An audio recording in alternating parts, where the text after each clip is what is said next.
Well, I'm Dr. Constance McIntyre. I'm the Artistic Director for the McIntyre Institute, as well as the co-founder. And we're celebrating our 10th year at the McIntyre Institute.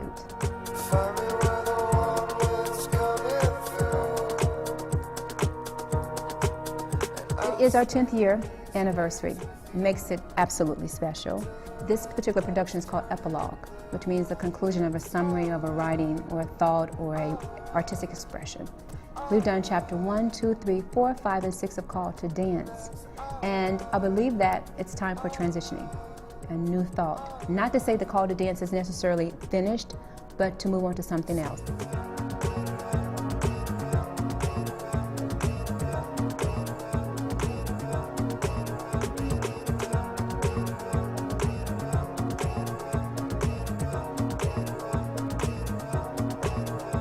The journey started at the end of last year as she finally decided it was going to happen this year for the production. We're going to have classes and so forth.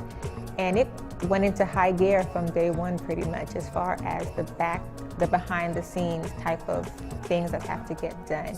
We went from scratch and moved our way all into classes and meeting the new students and getting ready for dances, teaching dances. The choreography part of it. It was an interesting journey. It was a fun journey. It was very enjoyable for me. I enjoyed every minute of it.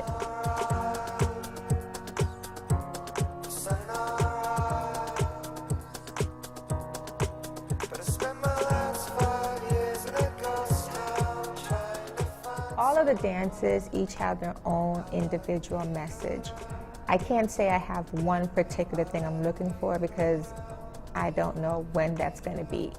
But I'm just looking forward to the fact that I know that it's going to be something we don't even expect, something we don't even know what's going to happen is going to happen.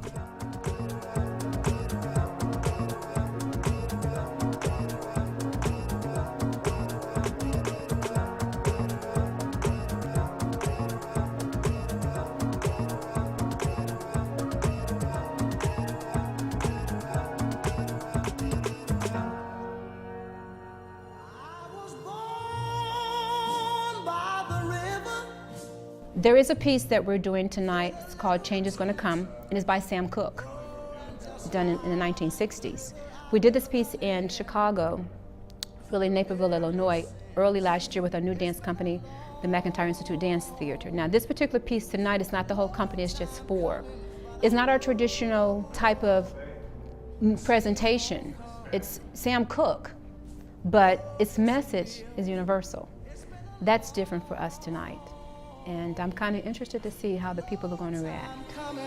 But I know change gonna come. Oh, yes it will.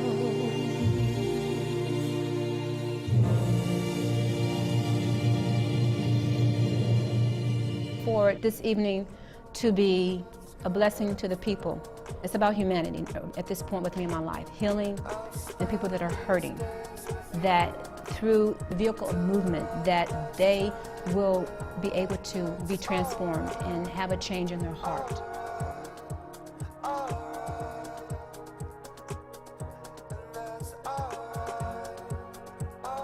I'm most excited about, honestly, is Kevin LeVar.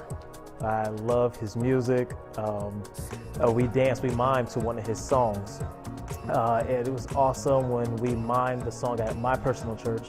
The glory of God just came in and just rested upon us, and everybody loved the song, and everybody wanted to know who's Kevin LeVar, who's singing A Heart That Forgives, and I let them know, and hopefully most of the church will be out here tonight. Mr. Rod Davis, who's the choreographer in the piece tonight, A Heart That Forgives, sent me an email on Facebook.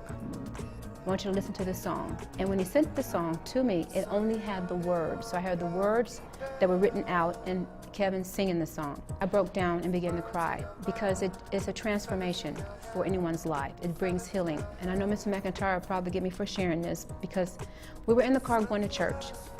Mr. LeVar was giving his testimony about a situation he had with a business deal. They took his money, and that the Lord told him, you really are going to just have to forgive this person and not even ask them for their money back. Mr. McIntyre was going through the same thing. He had been going through that about 2 or 3 years. When he was in the car, driving the car on the way to church, and began to cry and weep, he never cries. And he just said, you know what, I'm going to forgive him. I'm going to let it go. I'm not going to even ask him for the money anymore. That's when we both knew that Mr. LeVar's ministry had a tremendous impact. And we reached out to his company and agency, invited them to come, and they said yes. So here we are now. And in July, the 9th and 10th, we're going to go to Washington. He's starting a forgiveness campaign in Washington with Congress, and we're going to be going there as well to minister with them in July. So that's how that all got started, just in the car, his testimony, and bringing about a change. I'm looking forward to a wonderful production. I'm looking forward to people just receiving what we poured into it so far this year, all the hard work that went into the preparation for it. I'm looking forward to God to just do what He's going to do.